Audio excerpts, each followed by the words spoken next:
India, सच सबसे पहले सबसे तेज।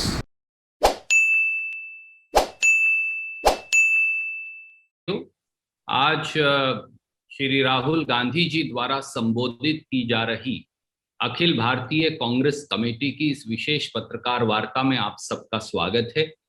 मेरे साथी श्री राजीव गौड़ा, जो हमारे रिसर्च डिपार्टमेंट के प्रमुख हैं और जिन्होंने और जिनके मेहनतकश साथियों ने कोविड के ऊपर कोविड मिसमैनेजमेंट की एक व्यापक रिपोर्ट अखिल भारतीय कांग्रेस कमेटी की ओर से बनाई है, जिसमें यह बताया गया है कि किस प्रकार से हिंदुस्तानियों की जिंदगी को खतरे में डाला गया। हमने आदरणीय श्री राहुल गांधी जी से अनुरोध किया कि ये रिपोर्ट उनके द्वारा जारी की जाए, क्योंकि पहले दिन से ही देश में कोरोना के संकट को लेकर राहुल जी ने ये मामला उठाया है। बगैर किसी विलंब के मैं सीधे श्री राहुल गांधी जी से अनुरोध करूंगा कि वो इस रिपोर्ट की प्रतिलिपि रिलीज करेंगे, जिसकी कॉपी हम आपको भेज देंगे। और राहुल जी कोरोना की मिसमैनेजमेंट और भविष्य को लेकर अपनी बात रखेंगे। आदरणीय श्री राहुल गांधी जी। धन्यवाद रणदीप। नमस्कार। कोविड की समस्या आप सब जानते हैं।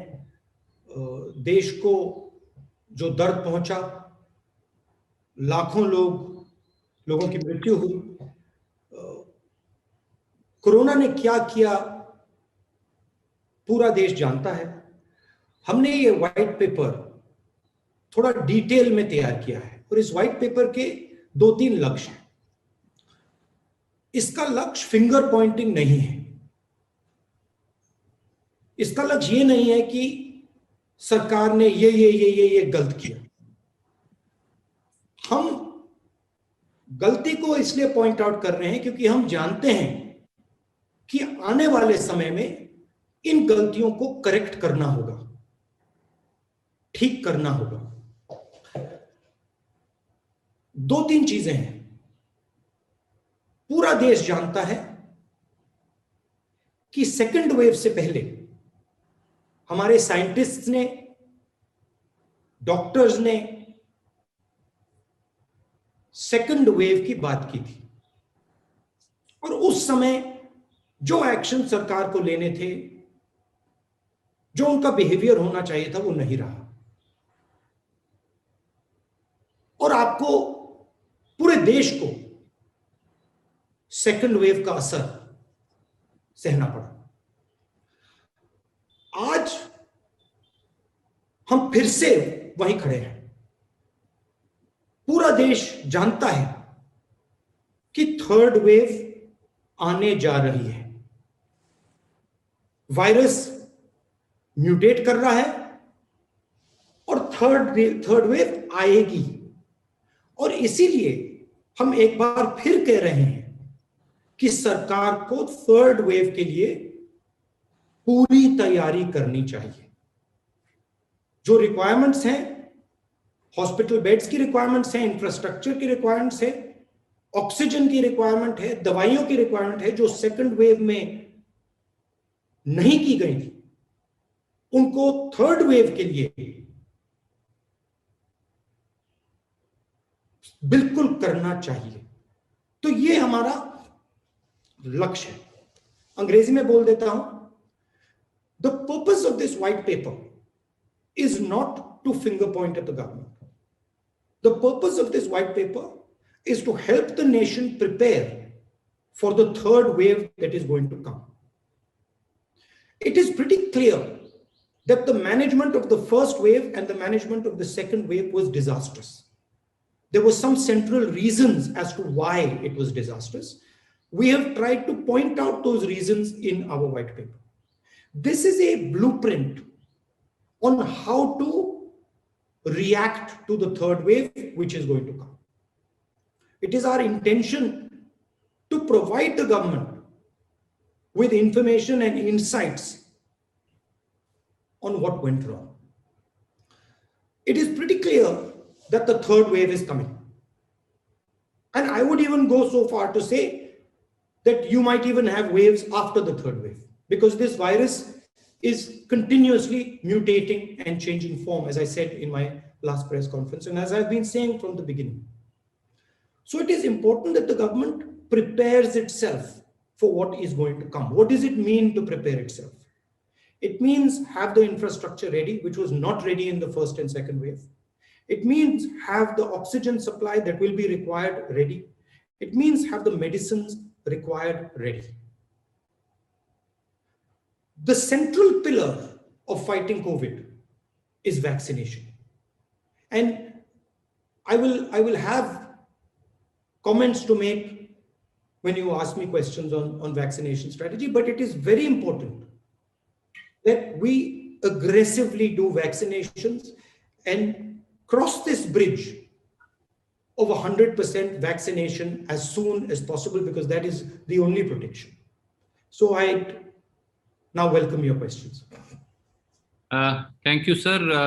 Before we take questions, sir, we will also like to know from you, maybe hear from you, sir, very briefly, as to where lies the future, sir, and what steps really the government of India take to ameliorate the existing pain. And then, sir, we'll take questions. We have had this white paper is a discussion that has taken place within the Congress structure, and we've had discussions with the experts, and we have basically developed 4 pillars. One pillar, of course, is the idea of understanding exactly what went wrong, which is the foundation of the white paper.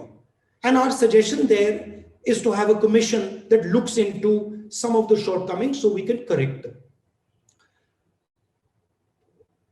Second pillar, as I've already said, is preparation for the third wave, which includes developing the critical infrastructure, which includes oxygen, which includes these other elements.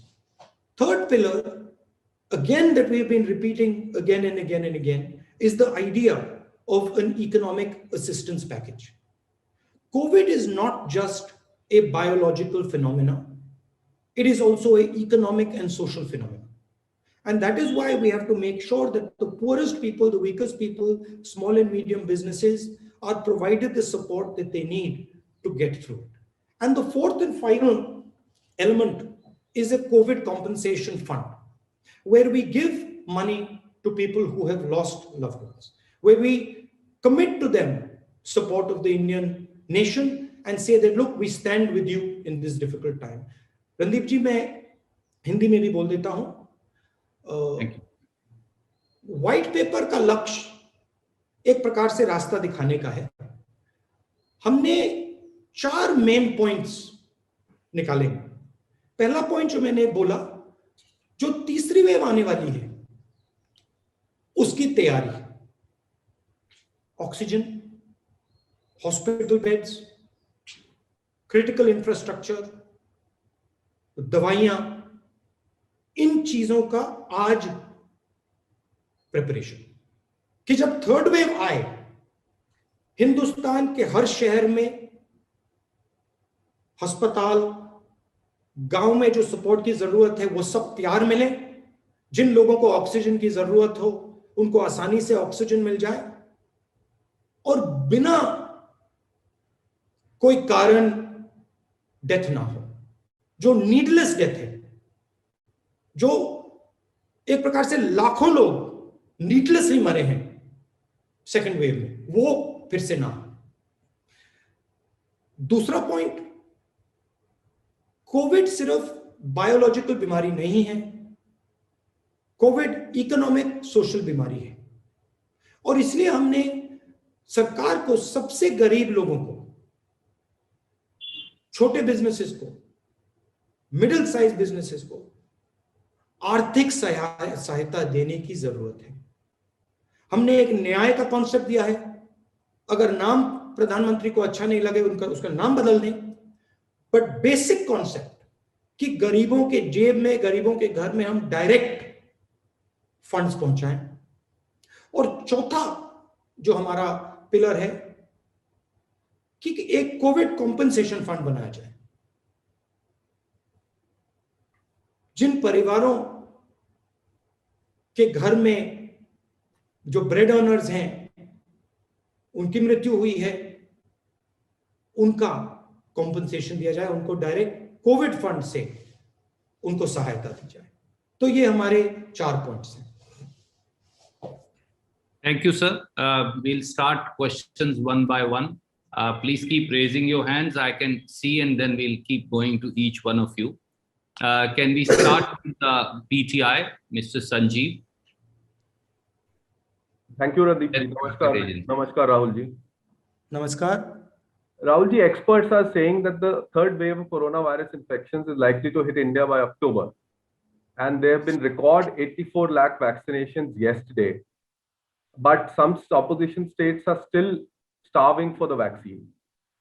Do you think the government has the wherewithal to sustain this current pace of vaccination that has started yesterday, considering that only 5% of the adult population of the country is vaccinated currently, leaving millions vulnerable to infections and deaths? And I would also like to add, since it is a very active political it's a day of hectic political activity in the capital. Mr. Sharad Pawar has convened a meeting of a number of opposition leaders and people. So I would just like if you could react on that also. My request. Okay, on the political aspect, my intention here is to bring focus on COVID. My intention here is to point clearly in the direction of where we think the government should act on COVID. And so I'm not going to distract you or myself by getting into, what is going on in the politics and what is going on here and there. There is a time and place for that discussion, and I'm happy to talk to you at that time. With regards to vaccination, vaccination is really the only answer that we have to COVID. It is the central pillar of our strategy. Yes, good work has happened yesterday, but this is not a series of events. This is a process. And we have a humongous task in front of us. We have to diligently do this task. We have to make sure that this task is done. The government has to do that. And it has to make this process work not just on one day, but every day until we have vaccinated our whole population. I think the idea of a mission, a COVID vaccination mission, is a good one, where we involve the country and say, okay, as a nation, we have to get this job done. This is what is required. These are the volunteers that need to be trained. And we think about it as a mission. I think that is what my advice would be to the government. Thank you, sir. I will only take the liberty of adding one line, sir, just for the knowledge of our friends here, that we are very happy with the 80 lakh vaccination per day. Highest vaccination record in this country has been 17 crore vaccinations in a single day for pulse polio on February 19, 2012. Of course, then the Prime Minister Dr. Manmohan Singh did not put up his posters. That is the only marked distinction. Coming, sir, to the next point. One point that I would like to make is that the government must treat all states equally. This is a matter of life and death. And the government must not view Indian states as BJP states versus opposition states. All states must be viewed in the same light. All states must be provided with the same assistance. All states must be provided with the same quantity of vaccinations that are required. And so that it is very important that bias does not come in. And there's a reason for it. Because vaccination for 70% of the population or 50% of the population is not going to solve our problem. Because the virus will mutate So we have to vaccinate everybody as fast as possible so that we reach a level of vaccination where the virus can no longer mutate. So this idea that there are some BJP states and there are some Congress states and we have to prove that BJP states are vaccinating better, which is embedded in the way the government is acting, is not a good idea. It's a dangerous idea for the country. Thank you, sir. May I go to the second agency, ANI, Mr. Siddharth, will you please come in and ask your question? नमस्कार sir. Sir मेरा सवाल ये है कि आप एक positive note पे white paper लेके आए हैं, तो कांग्रेस इस व्हाइट पेपर को क्या सरकार को भी प्रेजेंट करेगी और किस तरीके से आप सरकार के सामने फॉर्मली प्रेस कॉन्फ्रेंस के अलावा रखेंगे? दूसरी बात ये कि जब आप कह रहे हैं कि एक कॉमन स्ट्रैटेजी होनी चाहिए, यूनाइटेड स्ट्रैटेजी होनी चाहिए, तो क्या प्राइम मिनिस्टर को ऑल पार्टी मीटिंग भी बुलानी चाहिए? क्योंकि अब 2 वेव देख चुका है देश, तीसरी वेव की बात भी हो रही है। तो आप इस पे आपकी जानकारी, आपका व्यू जानना चाहूंगा। और दूसरा ये कि कुछ वैक्सीन को लेके भी जो है कांग्रेस पे आरोप लगता है कि मिसकम्युनिकेशन फैला रहे हैं। कोवैक्सीन को लेके कुछ लीडर्स जो हैं कांग्रेस के, वो भ्रम फैलाते हैं। इस पर आपकी प्रतिक्रिया क्या है? देखिए, हमने पहले ही कहा था कि कोरोना से लड़ना है तो डिसेंट्रलाइज तरीके से लड़ना होगा। प्रधानमंत्री की जगह है, चीफ मिनिस्टर की जगह है, डीएम की जगह है, नागरिक की जगह है। सबको एक साथ मिलकर अपनी रिस्पॉन्सिबिलिटी, अपनी जिम्मेदारी पूरी करनी पड़ेगी, तब कोविड से हम लड़ पाएंगे। तो हमारा जो व्हाइट पेपर है, उसका लक्ष्य जो पिछले साल में हुआ है, जो गलतियां हुई हैं और गलतियां हुई हैं, उनको सामने रखने का है। अब वो सरकार के लिए इनपुट है। अगर सरकार व्हाइट पेपर को पढ़ेगी और इनपुट को लेगी तो सरकार को फायदा होगा। मगर मेरा मेन पॉइंट यह है कि कांग्रेस पार्टी के पास, बाकी ऑपोजिशन के पास, एक्सपर्ट्स के पास, डॉक्टर्स के पास, साइंटिस्ट के पास इंफॉर्मेशन है, समझ है, अंडरस्टैंडिंग है। उसका प्रयोग कीजिए, लोगों की बात सुनिए। मनमोहन सिंह जी ने आपसे वैक्सीनेशन पर सुझाव दिए थे, आपने उनका मजाक उड़ाया, आपने अपने मंत्री से उन पे अटैक करवाया, और फिर 2 महीने बाद जो उन्होंने कहा आपने करना पड़ा। जो हमने पहले आपसे कहा था कि सेंट्रलाइज तरीके से आप नहीं कर सकते हो, आपने मजाक उड़ाया, फिर 2-3 महीने बाद आपने उस बात को एक्सेप्ट किया। तो ओपन माइंडेड तरीके से यह काम करना है, क्लोज माइंडेड तरीके से काम नहीं करना है। और जो गलतियां हुई हैं उनको एक्सेप्ट करना है, करना पड़ेगा, क्योंकि उनको एक्सेप्ट करने के बाद ही हम सही रास्ते पे चल सकेंगे। Thank you, sir. Siddharth, I will go to the supplementary later because there are many friends and there is limited time. I will, if possible, then I'll come back to you. Can we go to IANS, another news agency, Mr. Saeed? Please ask your question. IANS. Unmute yourself, please. Ji, thank Rahul you. Good morning. Good morning. So my question is about the data which has been first and the most important states like Uttar Pradesh and Bihar, where data has been fudged of COVID deaths, and how people will get compensation when there is no data, the data has been fudged, and many people who have died in the second wave have not got even certificates that they have died with COVID. So what Congress party has to take action on it, and this is the question which may draw ire of the state governments, and FIR can be also registered against journalists, as you have seen. Look, it is a certainty. There is no doubt that the government is hiding the truth on the number of deaths. There's no question about that. Okay, my estimate, back of the envelope estimate, is, in my view, the number of deaths is at least 5 to 6 times what the government is saying. But it is not productive for us to now get into the discussion of,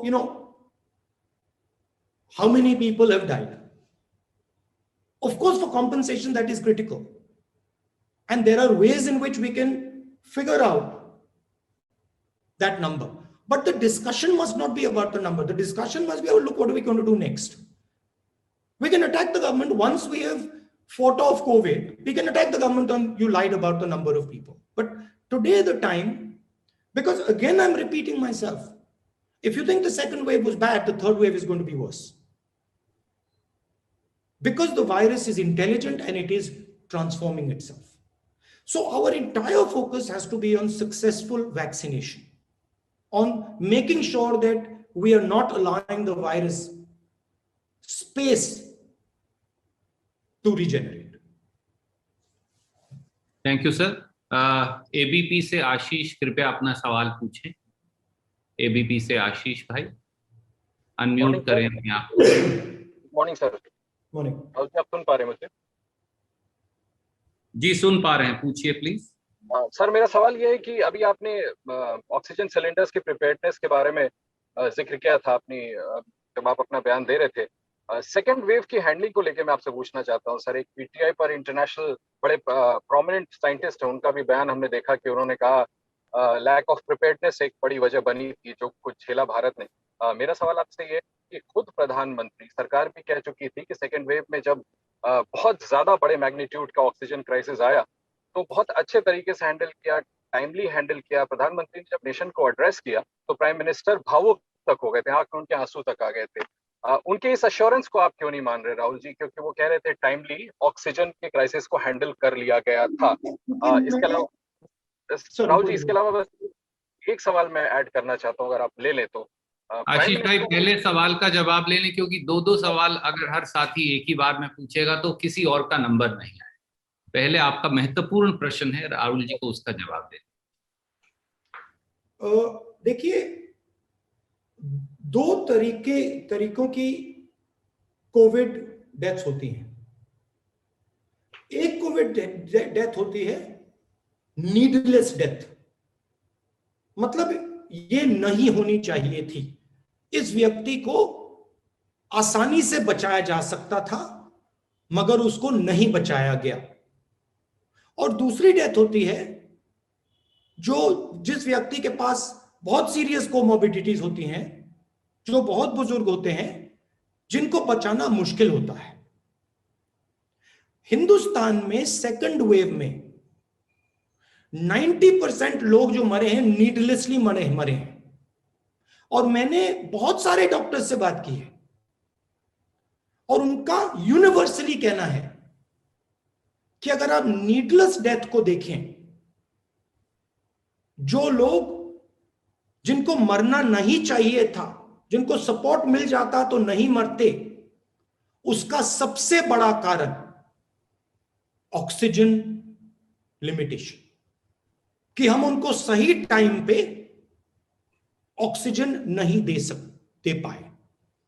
मैं बहुत सारे लोगों को जानता हूं जिनके परिवार में उनके माता, उनके पिता, उनके भाई, उनके बहनों की मृत्यु हुई. कारण ऑक्सीजन नहीं दे पाए. इस देश में ऑक्सीजन की कोई कमी नहीं है. जितने ऑक्सीजन की जरूरत ये देश प्रोड्यूस करके दे सकता है. तो जो नीडलेस डेथ्स हुई हैं, प्राइम मिनिस्टर के आंसू उन परिवारों के आंसू को नहीं मिटा पाएंगे. वो सब परिवार जानते हैं कि जो मेरे परिवार का व्यक्ति, मेरे माता, मेरे पिता, मेरे भाई, मेरी बहन, जब वो मरे, वहां प्रधानमंत्री नहीं थे। प्रधानमंत्री के आंसू ने उनको नहीं बचाया, मगर ऑक्सीजन जरूर बचा सकता था। और प्रधानमंत्री ने इस बात को सीरियसली नहीं लिया।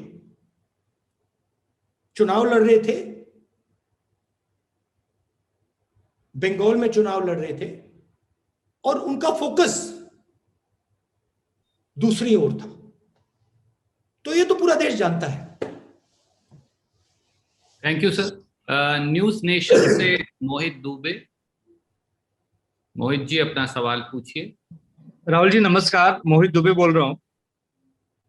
नमस्कार जी राहुल जी, महा वैक्सीनेशन 21 जून से केंद्र सरकार ने शुरू किया और इस वैक्सीनेशन को लेकर केंद्र सरकार अपनी पीठ थपथपा रही है। केंद्र सरकार ये कह रही है कि हमने बहुत शानदार वैक्सीनेशन किया है, लेकिन इसी बीच यूजीसी ने जो है सभी जो शिक्षण संस्थान है उनको फरमान जारी कर दिया और ये कह दिया कि आप फ्री वैक्सीनेशन के मद्देनजर प्रधानमंत्री नरेंद्र मोदी की फोटो चिपकाइए, बैनर लगाइए, पोस्टर लगाइए।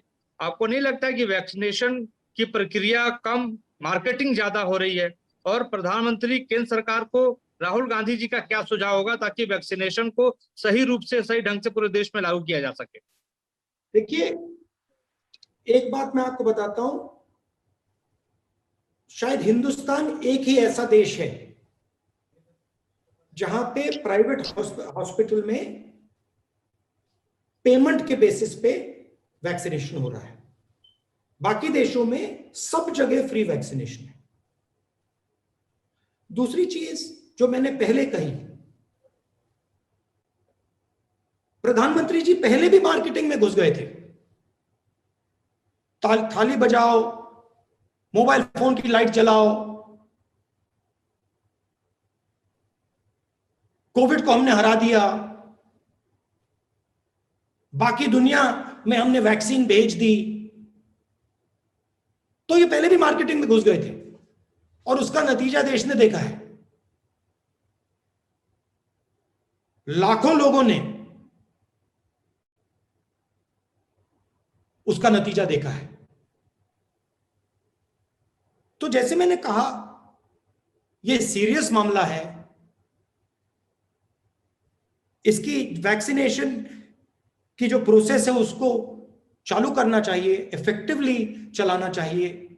और ये जो डिक्लेरेशन ऑफ विक्ट्री होती है कि देखो भैया हमने ये कर दिया, हमने वो कर दिया, ये 1 साल के बाद, 1.5 साल के बाद जब कोविड को हिंदुस्तान ने हरा दिया हो तब आप बोलिए। ये अभी टाइम नहीं है। और जैसे मैंने बोला, और मैं 1 साल से बोल रहा हूं, 1.5 साल से बोल रहा हूं, कोविड देश को बहुत जबरदस्त नुकसान पहुंचाएगा। फर्स्ट वेव के पहले मैंने बोला, सेकंड वेव के पहले मैंने बोला, थर्ड वेव के पहले मैं बोल रहा हूं। और पूरी तैयारी आज शुरू हो जानी चाहिए। Thank you, sir. I know there is limited time. We'll take 1 or 2 questions more. News 24 से श्री रमन जी from News 24, आप अपना प्रश्न पूछिए। राहुल जी, मैं ये सवाल पूछना चाह रहा हूं कि कोविड के बारे में जो आपकी राय लगातार समय से पहले आती रही है, सरकार ने उसे बाद में एक्सेप्ट किया। वैक्सीनेशन को लेकर जो भारत में कोवैक्सीन और कोविशील्ड 2 वैक्सीन यहाँ पे दिया जाता है, लेकिन कोविशील्ड में अचानक ड्यूरेशन जो है पहले और दूसरे वैक्सीन का वो 88 दिन कर दिया गया, जिसका लॉजिक किसी को समझ में नहीं आता। और इसके बारे में राइटर्स तक में खबर छपी है और जो एक्सपर्ट हैं उनकी भी राय अलग है। आपको लगता है कि इस वैक्सीन के बारे में भारत के लोगों में एक भ्रम की स्थिति पैदा हो गई है कि भारत के वैक्सीन का इस्तेमाल वो करें या रूस की स्पुतनिक का इस्तेमाल करें, फाइजर का इस्तेमाल करें, जो कि अब सरकार धीरे धीरे परमिशन दे रही है? देखिए, जैसे मैंने बोला, वैक्सीनेशन ही इसका एक सॉल्यूशन है और कोई सॉल्यूशन ही नहीं है। और कोई बाकी टैक्टिक्स हैं बट सेंट्रल सॉल्यूशन नहीं है। जो भी वैक्सीन रिलायबल हो, इफेक्टिव हो, जिसके साइड इफेक्ट्स ना हो, जितनी भी वैक्सीन को एम्प्लॉय किया जा सकता है, अप्लाई किया जा सकता है, उनको करना चाहिए। मेरी ये राय है। मेरी राय है कि वॉर फुटिंग पे वैक्सीनेशन मिशन के बेसिस पे करना चाहिए और तेजी से करना चाहिए। अब ये वैक्सीन चल रही है, वो वैक्सीन चल रही है, इन चीजों को टेस्ट किया जा सकता है, साइंटिफिकली टेस्ट करके इन चीजों पे डिसीजन लिया जा सकता है। मैं मतलब एक्सपर्ट नहीं हूं, मैंने इन वैक्सीन की एनालिसिस नहीं की है, मगर बहुत सारे लोग हैं जिन्होंने किए हैं, तो उनकी इंफॉर्मेशन के बेसिस पे ये काम आसानी से किया जा सकता है। आपने कहा कि देखिए आप 1 साल से कोविड के बारे में बोल रहे हैं। मैं 1 साल से कोविड के बारे में सिर्फ नहीं बोल रहा हूं, बहुत सारे लोग बोल रहे हैं। मैंने उनकी आवाज उठाई थी, जो साइंटिफिक कम्युनिटी में लोग थे, जो डॉक्टर्स थे, जो स्पेशलिस्ट थे, उनकी आवाज उठाई। वो मुझे बता रहे थे कि भैया बहुत बड़ी प्रॉब्लम आने वाली है। मैंने उनकी बात उठाई और उनकी बात को मैंने एम्पलीफाई किया। प्रॉब्लम यह है कि सरकार उनकी बात नहीं सुन रही है, सरकार साइंटिफिकली एक्शन नहीं ले रही है। अब जो आपने कहा वैक्सीन को डिले करने का, ऑब्वियस कारण है, पॉलिटिकल कारण है कि वैक्सीनेशन की कमी है तो डिले करो, बट उससे सोल्यूशन नहीं मिलेगा, क्योंकि वायरस ये नहीं समझता कि भैया आपने 2 महीने बाद किया या 3 महीने बाद किया या 4 महीने बाद किया, वो आपको इन्फेक्ट करेगा। अगर उसको रास्ता मिलेगा वो इन्फेक्ट करेगा। तो प्रधानमंत्री को यह समझना है कि यह पॉलिटिकल लड़ाई नहीं है। इस लड़ाई में पूरा हिंदुस्तान उनके साथ खड़ा है। यह वायरस के खिलाफ लड़ाई है और पूरे हिंदुस्तान की शक्ति को प्रधानमंत्री इस्तेमाल करनी चाहिए। Thank you sir. Raman ji, Rahul ji ने, कांग्रेस पार्टी ने कई बार कहा है जितने वैक्सीन हो सके लेकर आइए। भारत बायोटेक का वैक्सीन सही है, सीरम का सही है, अगर सरकार कह रही दोनों सही है तो सही है। स्पुतनिक लेकर आए तो स्पुतनिक भी सही है। और जैसा राहुल जी ने कहा जितने वैक्सीन उपलब्ध हो सकते हैं वो सब उपलब्ध करवाइए देश के लोगों को। अगला सवाल सर, आज तक इंडिया टुडे। एक और बात, इसको आप डायनामिकली टेस्ट करो, इसको आप डायनामिकली टेस्ट करो। अगर आपको लग रहा है कि इस वैक्सीन से रिजल्ट अच्छा नहीं आ रहा है तो उसको चेंज करो। तो स्ट्रेटेजी रिस्पॉन्सिव होनी चाहिए, स्ट्रेटेजी डायनामिक होनी चाहिए। अगर कोई गलती की उसको करेक्ट करो, अगर कुछ अच्छी तरह से सक्सेस मिल रहा है तो उस पे और फोकस करो। तो डायनामिक नेचर की स्ट्रेटेजी होनी चाहिए। Thank you sir. आज तक इंडिया टुडे से आनंद जी अपना प्रश्न पूछिए। Hello, Rauji. My question is with regard to the Disaster Management Act, under which COVID is a notified disaster. And this act provides a compensation clause, a 4 lakh rupees compensation to the victims and their immediate families. But we've seen in the Supreme Court recently, replying to a PIL, the government submitted an affidavit clearly saying that we cannot provide any such compensation because there is shortage of funds both at the center as well as in the states. How do you see this? Do you see any room for the states to pitch in because the center is completely dragged its feet? I think the center is making 4 lakh crore from taxes on diesel and petrol. It is taking money out of the pockets of people who have lost family members. So I don't understand why the government can't put some money back into their pocket. It is not a question of, some free gift that the government is giving. These families require this money. India requires these families to have money because these families need to be productive. If they lost a family member who used to be an earning member, what are they supposed to do? So I'm 100% for a COVID compensation fund. and I feel that there's no shortage of money because the government is taking money from people every day from petrol and diesel. 4 lakh crores they've taken. Thank you sir. Dainik Bhaskar से मुकेश जी हैं। मुकेश जी, आप अपना सवाल पूछिए। मुकेश जी अपने आप को unmute करिए। रणदीप लास्ट राहुल जी दैनिक भास्कर से मुकेश कौशिक हूं मैं।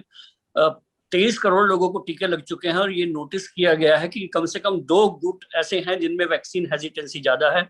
महिलाएं बहुत उतनी संख्या में नहीं आगे आ रही है टीका लगवाने के लिए जितना पुरुष आ रहे हैं। दूसरे मुस्लिम समुदाय में एक भ्रम की स्थिति है टीके को लेकर, कुछ धार्मिक बातें जोड़ दी गई हैं। इन दोनों समुदायों की शंकाओं को का समाधान आप क्या सुझाते हैं और सरकार को क्या करना चाहिए? देखिए, वैक्सीनेशन इज ए मस्ट, और ऐसे बहुत सारे लोग होंगे जिनको वैक्सीनेशन के बारे में सही इंफॉर्मेशन नहीं होगा, जिनको वैक्सीनेशन से डर होगा, डिस्कम्फर्ट होगा, मगर उसको बहुत आसानी से करेक्ट किया जा सकता है अगर आप सही इंफॉर्मेशन दें, अगर आप क्लैरिटी से बात करें, अगर आप क्लैरिटी से समझाएं कि वैक्सीनेशन क्या कर सकता है, क्या करता है और कोविड से क्या हो सकता है, तो मुझे नहीं लगता कि लोग रिफ्यूज करेंगे। Thank you sir. चलाइए ना, एक इफेक्टिव कैंपेन चलाइए। जो मैंने वैक्सीनेशन मिशन की बात की, मिशन मोड पे कीजिए, देश को इन्वॉल्व कीजिए, सबको इन्वॉल्व कीजिए, कहिए कि हमें ये करना है, वॉर फुटिंग पे करना है, हो जाएगा। बहुत बहुत शुक्रिया सर। मुझे पता है कि आपकी और मीटिंग्स हैं और 50 मिनट से हम कई प्रश्नों का सवाल जवाब ले रहे हैं। आज आपकी और सब साथियों की अनुमति से मैं इस पत्रकार वार्ता को यहीं विराम देकर एक बार फिर हमारे मित्र राजीव गौड़ा जी और उनकी पूरी टीम, जिन्होंने इस बेहतरीन रिपोर्ट को कंपाइल किया, बनाया, और आदरणीय श्री राहुल गांधी जी का, सब पत्रकार साथियों का धन्यवाद करता हूं और उम्मीद करता हूं कि आप और आपका परिवार को स्वस्थ और सुरक्षित रहे। बहुत बहुत शुक्रिया सर। धन्यवाद।